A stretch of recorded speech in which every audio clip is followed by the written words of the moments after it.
कधीच नाही चुकणार तुमचे फेवरेट टीव्ही शोज झी5 सोबत, तेही एकदम फ्री। Welcome welcome welcome. या वेलकम वेलकम। सावकाश या। नमस्कार।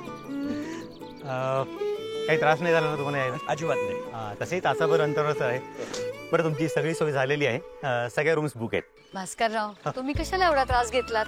आम्ही बघितलं असतं ना आमच्या रूम्सचं, किती खर्च झाला असेल ना? अहो काकू, असं काही नाहीये। या रिसॉर्टचे आपले टायप आहे। आपल्या कंपनीचे बरेचसे इव्हेंट आहेत ना या रिसॉर्ट मध्ये होतात, आणि आपलं ग्रँड मॅरेज असल्यामुळे ना त्यांनी आपल्याला भरघोस डिस्काउंट दिलेलं आहे। सो डोंट वरी। काय गट्टू, कसा वाटला रिसॉर्ट? आवडला का? एकदम भारी रे टट्टू।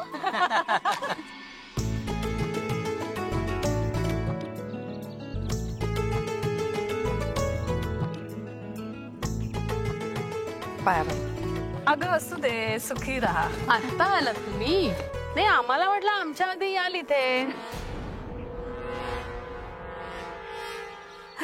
नाही, कसं आहे, मुलीकडची मंडळी आधी येतात ना, मुलांचं स्वागत करतात, ओवाळतात वगैरे नाही का, म्हणून म्हणते। पण आपल्या इथे उलटच आहे, माझी मुलं यांचं स्वागत करायला गेली पुढे। अगं आई, असं काय करतेस? हा इव्हेंट आपली कंपनी मॅनेज करते ना। मी आता इथे आकाशचा मोठा भाऊ म्हणून नाही, तर सांस्कृतिक इव्हेंट तर्फे उभा आहे। आणि आपले गेस्ट आहेत, तर त्यांना मलाच वेलकम करायला हवं ना। तुमच्यासाठी 10 रूम्स बुक केलेत मी, आणि तुमच्या सगळ्यांचं अकोमोडेशन त्यात होऊन जाईल। तुमच्या ऍडिशनल काही गेस्ट वगैरे असतील ना तर मला नावं सांगा, मी त्याप्रमाणे त्यांचं बुकिंग करतो। जर इथे रूम्स अरेंज झाले नाही तर समोर एक हॉटेल आहे आपलं, त्यांच्यासोबत सुद्धा आपलं डायब आहे। बाकीचे बुकिंग आपण तिकडे करूया। नाही म्हणजे आता कोणी येणारच नाही, आम्ही एवढेच आहोत नातेवाईक। पुणे नातेवाईक येणार नाहीत म्हणजे? तुम्ही बोलवलं नाही का कुणाला? नाही म्हणजे हे लग्न होतंय याचा आनंद आहे ना तुम्हाला? नाही, आम्हाला तसा खूप आनंद आहे, पण काय आमचं तसं कोणीच नाहीये ना। म्हणजे वसूला कोणी भावंड नव्हतं, आणि माझेही नातेवाईक तसे फारच कमी आहेत। म्हणजे आमचं कुटुंब तसं छोटं आहे ना। म्हणजे आता ही कुंदा, ही आमचं कुटुंब आहे, ही पिंकी, आणि तिचा नवरा येतोच आहे मागून। पण म्हणजे हे कसं शक्य आहे?